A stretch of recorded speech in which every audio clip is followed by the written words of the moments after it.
ئەمەی تریش بە بۆنەی نووسینی راپۆرتەکەی جیمس بێکەر و لی هامڵتۆن کە لە 6/12/2006 دایان بە جۆرج بۆش سەرۆکی ئەمریکا و ئاواتی کوردایەتیەوانە عەلەمانیەکانیان خستە ژێر پێ، ئەمەش بۆ ئەو وتراوە. خەمتە سەرۆک چیت لەدەست چوو؟ تاجی شاهی یا سیرمەی جاشکەوشی دۆم؟ مەخفەری حەسحەسی کورد یا سەلیبی سەری ئیمپراتۆری ڕۆم؟ مافی ئەنفال و هەڵەبجە یا زبڵدانی ئەتۆم؟ چی لەدەست چوو؟ سەگوەڕی کوردایەتی یا هیوای ئەو دەوڵەتەی ڕۆی هەروەک تڕی بنگۆم؟ هۆ سەرۆک، شۆمەتەت بۆ داژەنیوە زەلیل کەوتوویە سەر چۆک. خەمی چیتە لەدەست چوو؟ نەوتی کەرکووک یا بە نەخوێنی قرچۆک؟ چیت لەدەست چوو؟ مۆری لگاو یا هەوساری لالغاو؟ یا کورسی دوو ئیدارەی چاوبرسی سۆزانیانی نەزۆک؟ چیت لەدەست چوو؟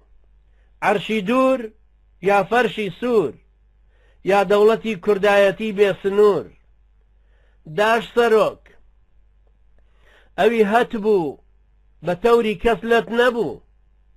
هۆگا جوود، تۆ بۆ جوود کردت بە جوود. ئیدی خەم لە چی دەخۆی؟ لەوەی ڕۆی؟ لە دەوڵەت یا لە مەخفەر؟ لە مەعاش یا خانی جاش؟ یا ئاڵۆزیت لە غەمزەی جیمس بێکەر؟ ئەوی لە دەستت داوە میدیا و کەی خوسرەوە یا هێلکەی کەڵەشێرە؟ لە سایی سەری تۆوە کوردوا چاو بەرەو ژێرە. مادامێوە دەزانن ڕۆژ ئاوا بە کورد فێرە، دەوڵەتی بیلادی لایە پڕ بە پێت. تۆ لوتفکە ژمارەی پێت بنێرە، بۆ سەر شانیش 100 ناڵ و قەل و ئەستێرە بریسکەی دێت. بۆ شانازی، بۆ فیز و ریزی پێشوازی فەرشی سوور.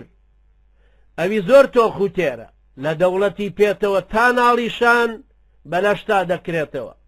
بڵێ ئەلحەمد و بۆ شکر، دەوڵەتی وا بەڕاستی هەر بە کورد خێرە.